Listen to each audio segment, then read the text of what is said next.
नमस्कार. आज आपण काही धर्मग्रंथांमधल्या उतार्यांवर आणि त्यांच्या भाष्यांवर एक सखोल चर्चा करणार आहोत. या स्रोतांमध्ये एका खूप मोठ्या आणि खरं सांगायचं तर खूप नाट्यमय घटनेबद्दल चर्चा आहे, जिला अंतिम न्याय किंवा लास्ट जजमेंट म्हटलं जातं. आणि अर्थातच येशूचं पुन्हा येणं. यामधली वर्णनं इतकी शक्तिशाली आहेत, म्हणजे आकाश एखाद्या कागदाच्या गुंडाळीसारखं गुंडाळलं जाण्यापासून ते रक्ताने माखलेले कपडे घातलेले एका न्यायाधीशापर्यंतची चित्र आहेत.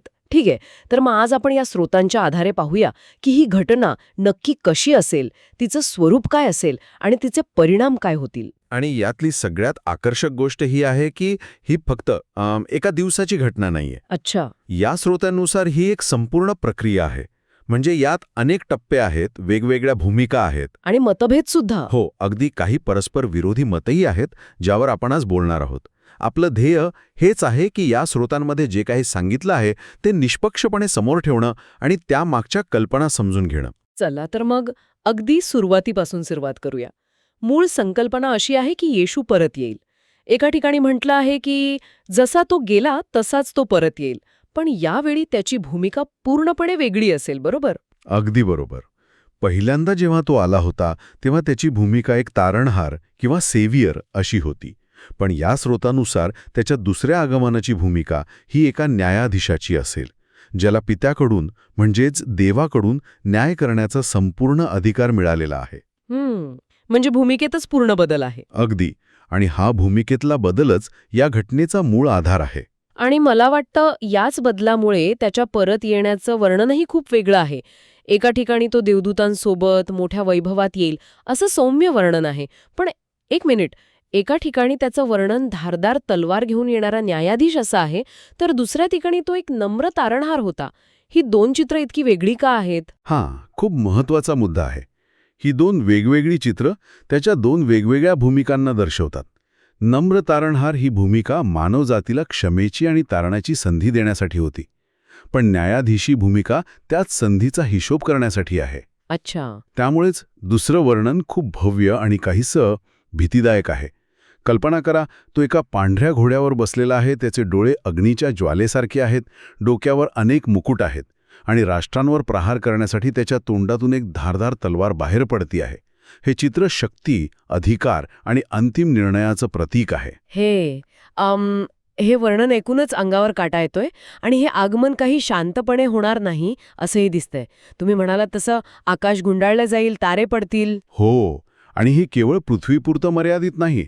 जुन्या आणि नवीन करारातील अनेक स्रोतांमध्ये याबद्दलची वर्णनं मिळतात, जिथे वैश्विक उलथापालथीचे स्पष्ट संकेत आहेत.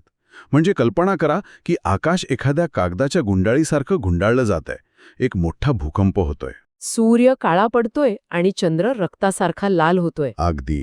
ही चित्र या घटनेची तीव्रता आणि तिचा वैश्विक प्रभाव दाखवण्यासाठी वापरलेली आहेत. याचा अर्थ हा दिवस फक्त मानवासाठीच नाही, तर संपूर्ण सृष्टीसाठी महत्त्वाचा असेल. ठीक आहे, ही वैश्विक उलथापालथ आणि न्यायाधीशाचं आगमन हे सगळं स्पष्ट झालं. पण मग एक स्वाभाविक प्रश्न मनात येतो की या न्यायाच्या कचाट्यात नक्की कोण सापडणार आहे? काही निवडक लोक की सगळेच? या स्रोतांनुसार यातून कोणीही सुटणार नाही. जिवंत आणि मृत सर्व राष्ट्रांतील सर्व लोकांना त्या न्यायसनासमोर उभं केलं जाईल. म्हणजे ही एक सार्वत्रिक घटना आहे. कोणीही असो, कोणी कितीही मोठा असो वा लहान, सगळ्यांना आपापल्या आयुष्याचा हिशोब द्यावा लागेल. आणि या न्यायाचा आधार काय असेल? म्हणजे लोकांना कोणत्या आधारावर चांगलं किंवा वाईट ठरवलं जाईल? यावर स्रोतांमध्ये स्पष्टपणे म्हटलं आहे की प्रत्येकाला त्याच्या कर्मानुसार, म्हणजे त्याच्या कृतींनुसार प्रतिफळ मिळेल. कर्मांवर आधारित उत्तरदायित्वाची ही एक खूप शक्तिशाली कल्पना आहे. पण हे ऐकायला थोडं गोंधळात टाकणारं आहे, कारण अनेक ठिकाणी केवळ विश्वासाने तारण किंवा सॅल्वेशन बाय फेथ अलोन यावर भर दिलेला दिसतो. तर मग या दोन कल्पनांचा मेळ कसा घालायचा? विश्वास महत्वाचा की कर्म? हे परस्पर विरोधी नाही वाटत का? उत्तम प्रश्न. हा धर्मशास्त्रातला एक मोठा चर्चेचा विषय आहे. या स्रोतांनुसार या दोन्ही गोष्टी वेगळ्या नाहीत, तर एकमेकांशी जोडलेल्या आहेत.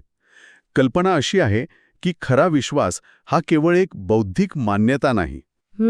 तो जर खरा असेल तर तो तुमच्या कृतींमधून, तुमच्या कर्मांमधून दिसलाच पाहिजे. एका ठिकाणी तर म्हटलं आहे की कर्माशिवाय विश्वास मृत आहे. म्हणजे तुमची कर्म ही तुमच्या विश्वासाचा पुरावा आहेत. अच्छा. त्यामुळे न्यायाच्या वेळी दोन्ही गोष्टी पाहिल्या जातील. अच्छा, म्हणजे विश्वास हा मूळ आहे आणि कर्म त्याचं फळ आहे. याच संदर्भात मेंढरं आणि बकरं वेगळी करण्याची प्रसिद्ध उपमा येते नाही का? हो, ती याच कल्पनेचं एक उत्तम उदाहरण आहे. वर्णन असं आहे की जसा एक मेंढपाळ मेंढरांना बकऱ्यांपासून सहज वेगळं करतो, तसंच अंतिम न्यायाच्या दिवशी नीतिमान लोकांना म्हणजे मेंढरांना दुष्टांपासून म्हणजे बकऱ्यांपासून वेगळं केलं जाईल. पण मला आठवतंय या वर्गीकरणाच्या वेळेबद्दल काही मतभेद आहेत, बरोबर? हो, आणि ही एक मनोरंजक गुंतागुंत आहे. एका मतानुसार हे वर्गीकरण 1000 वर्षांच्या एका विशेष राज्याच्या सुरुवातीला होईल, तर दुसऱ्या मतानुसार हे वर्गीकरण श्वेत सिंहासनाच्या न्यायाच्या वेळी म्हणजे अगदी अंतिम टप्प्यात होईल, जे सार्वकालिक राज्यासाठी असेल. पण ह्या दोन मतांमुळे अंतिम परिणामावर काही फरक पडतो का? म्हणजे वर्गीकरण आधी होवो वा नंतर, शिक्षा आणि प्रतिफळ तर तेच राहणार ना? की या वेळेच्या फरकामुळे काहीतरी महत्वाचं बदलतं? फरक पडतो. तो या वर्गीकरणात कोण सामील आहे यावर. पहिल्या मतानुसार यात फक्त तेच लोक आहेत जे एका विशिष्ट छळाच्या काळातून गेले आहेत. अच्छा. तर दुसऱ्या मतानुसार यात इतिहासातील सर्व मानव सामील आहेत. त्यामुळे या घटनेची व्याप्ती बदलते. पण तुम्ही म्हणालात तसं अंतिम परिणाम म्हणजे शिक्षा आणि प्रतिफळ या दोन्ही मतांमध्ये सारखाच गंभीर आहे. तर मग त्या परिणामांबद्दल बोलूया. जे बकरं म्हणून ओळखले जातील त्यांचं काय होईल? स्रोत याबद्दल खूप स्पष्ट आणि गंभीर भाषा वापरतात.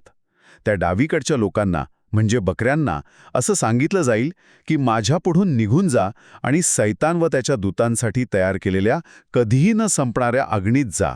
त्यांना सार्वकालिक म्हणजे कधीही न संपणारा दंड मिळेल असं म्हटलं आहे. हे ऐकल्यावर कोणालाही भीती वाटेल. ही कल्पनाच खूप गंभीर आहे. पण या शिक्षेचं स्वरूप नेमकं काय आहे? म्हणजे हा खरोखरचा अग्नी आहे की हे एक प्रतीक आहे? यावरही धर्मशास्त्रज्ञांमध्ये वेगवेगळी मतं आहेत. काहीजण याला शब्दशः अग्नी मानतात, तर काहीजण याला देवापासून कायमचं दूर होण्याचं विरहाचं प्रतीक मानतात. त्यांच्या मते देवापासून पूर्णपणे तुटणं हीच सर्वात मोठी शिक्षा आहे. पण मूळ मुद्दा हा आहे की हा शेवट अंतिम आणि अपरिवर्तनीय आहे. आणि याच्या अगदी उलट जे मेंढरं मानली जातील त्यांचं काय? त्यांना कधीही न संपणारं जीवन मिळेल. इतकंच नाही तर ते देवाच्या राज्याचे वारस बनतील. एका ठिकाणी तर असंही वचन दिलं आहे की त्यांना राष्ट्रांवर अधिकार दिला जाईल आणि ते ख्रिस्तासोबत राज्य करतील. म्हणजे शिक्षा आणि प्रतिफळ यात जमीन आसमानाचा फरक आहे. अगदी. या सगळ्या चर्चेतून एक गोष्ट माझ्या लक्षात येतेय की या स्रोतांचा भर व्यक्तीच्या निवडीवर आहे. अगदी बरोबर. आणि ही कल्पना खूप महत्वाची आहे, कारण ती नशिबाच्या कल्पनेला आव्हान देते. म्हणजे तुमचं भविष्य पूर्वनिश्चित नाही, तर तुमच्या आजच्या निवडींवर ते अवलंबून आहे. एका भाषात स्पष्टपणे म्हटलं आहे की तारण मिळवायचं की न्याय ही प्रत्येक जीवांची स्वतःची निवड आहे. म्हणजे या स्रोतांनुसार देवाची कृपा सगळ्यांसाठी उपलब्ध आहे, पण ती स्वीकारायची की नाही हा निर्णय पूर्णपणे त्या व्यक्तीचा आहे. बरोबर. हो, कृपा उपलब्ध करून देणं हे देवाचं काम आहे, पण त्याला प्रतिसाद देणं किंवा न देणं ही मानवाची जबाबदारी आहे. आणि याच निवडीचा हिशोब त्या अंतिम दिवशी होईल. या अंतिम संघर्षात काही खलनायकही आहेत नाही का? स्रोतांमध्ये समुद्रातला श्वापद आणि खोटा संदेष्टा असे काही गूढ उल्लेख येतात. ही पात्र म्हणजे नक्की कोण? ती एखाद्या व्यक्तीचं प्रतीक आहेत की कोणत्या तरी व्यवस्थेचं? हा एक चांगला प्रश्न आहे, कारण ही पात्र प्रकटीकरणाच्या पुस्तकात खूप महत्वाची आहेत. बहुतेक भाष्यकारांच्या मते हे श्वापद एका दुष्ट, देवविरोधी जागतिक राजकीय सत्तेचं प्रतीक आहे. अच्छा. आणि खोटा संदेष्टा हा त्या सत्तेला पाठिंबा देणाऱ्या आणि लोकांना फसवणाऱ्या धार्मिक व्यवस्थेचं प्रतीक आहे. ही पात्र आणि त्यांची सैन्य परत येणाऱ्या ख्रिस्ताशी युद्ध करण्यासाठी एकत्र येतील असं वर्णन आहे. म्हणजे चांगल्या आणि वाईटाचा अंतिम वैश्विक संघर्ष. अगदी. आणि साहजिकच या संघर्षाचा निकाल काय लागतो? त्यांचा पराभव निश्चित आहे असं स्रोत सांगतात. त्या दोघांना म्हणजे श्वापद आणि खोट्या संदेष्ट्याला जिवंत पकडून गंधकाने जळणाऱ्या अग्नीच्या तळ्यात टाकण्यात येईल. आणि सैतानाचं काय? यानंतर जो मुख्य खलनायक आहे म्हणजे सैतान, त्याला 1000 वर्षांसाठी एका अथांग डोहात ॲबिसमध्ये बंद केलं जाईल. आणि हे 1000 वर्ष संपल्यावर त्यालाही त्याच अग्नीच्या तळ्यात कायमचं टाकलं जाईल. हा त्या वैश्विक संघर्षाचा शेवट आहे. यासोबतच संपूर्ण सृष्टीच्या शुद्धीकरणाची कल्पनाही आहे असं वाटतं. हे फक्त मानवापुरतं मर्यादित नाही. बरोबर. ही केवळ मानवी इतिहासाचीच नाही, तर वैश्विक इतिहासाचीही समाप्ती आहे. एका ठिकाणी म्हटलं आहे की त्या दिवशी आकाश मोठ्या आवाजाने नाहीसं होईल, घटक अग्नीने वितळून जातील आणि पृथ्वी व त्यावरील सर्व कामं जळून जातील. पण हा फक्त विनाश नाही. नाही, हा फक्त विनाश नाही. कारण यानंतर एक नवीन आकाश आणि नवीन पृथ्वी निर्माण केली जाईल, जिथे नीतिमत्ता वास करेल. म्हणजे ही एक प्रकारे नवनिर्मिती आहे, एका नव्या युगाची सुरुवात. ठीक आहे, आता आपण या चर्चेच्या अधिक गुंतागुंतीच्या भागाकडे वळूया. तुम्ही श्वेत सिंहासनाचा न्याय असा उल्लेख केला होता. यावर एक प्रश्न आहे की त्या सिंहासनावर नक्की कोण बसेल, पिता की पुत्र? कारण काही ठिकाणी पिता न्यायाधीश असल्याचा उल्लेख आहे. हो, आणि यामुळे काही वेळा गोंधळ होऊ शकतो. काही जुन्या ग्रंथांमध्ये नेहमी असणारा सिंहासनावर बसल्याचं वर्णन आहे, जे पित्याला सूचित करतं. पण नवीन करारातील पुस्तकं, विशेषतः योहान, स्पष्टपणे सांगतात की पित्याने न्यायाचा सर्व अधिकार पुत्राला दिला आहे. अच्छा, म्हणजे अधिकार पित्यानेच दिलेला आहे. बरोबर. त्यामुळे बहुतेक भाष्यकारांचा कल हा पुत्राकडे आहे.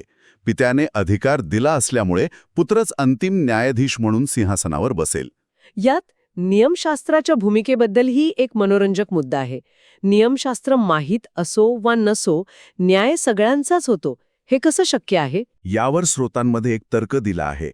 ज्यांना देवाचं लिखित नियमशास्त्र माहीत नाही, त्यांच्यासाठी त्यांची सदसद्विवेक बुद्धीच, म्हणजे कॉन्शियस, नियमशास्त्राचं काम करते.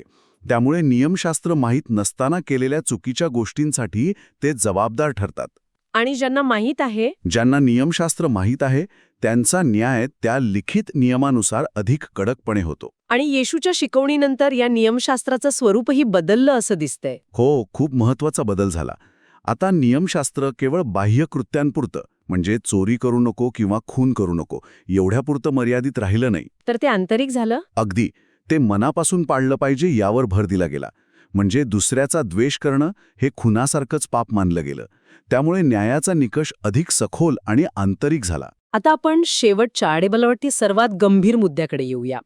स्रोतांमध्ये एका ठिकाणी असा इशारा दिला आहे की सत्य समजल्यानंतरही जर कोणी जाणून बुजून पाप करत राहिलं तर त्याची क्षमा रद्द होऊ शकते.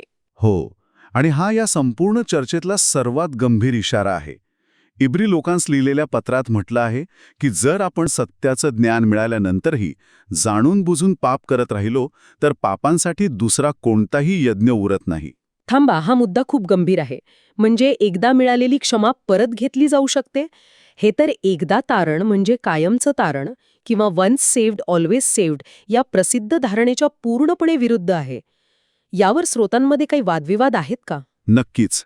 हा धर्मशास्त्रातला एक प्रचंड मोठा वाद विषय आहे. काही परंपरा मानतात की एकदा खरं तारण मिळालं की ते कधी गमावलं जात नाही. तर दुसऱ्या परंपरेनुसार व्यक्ती आपल्या निवडीने जाणून बुजून देवापासून दूर जाऊन मिळालेली कृपा गमावू शकते.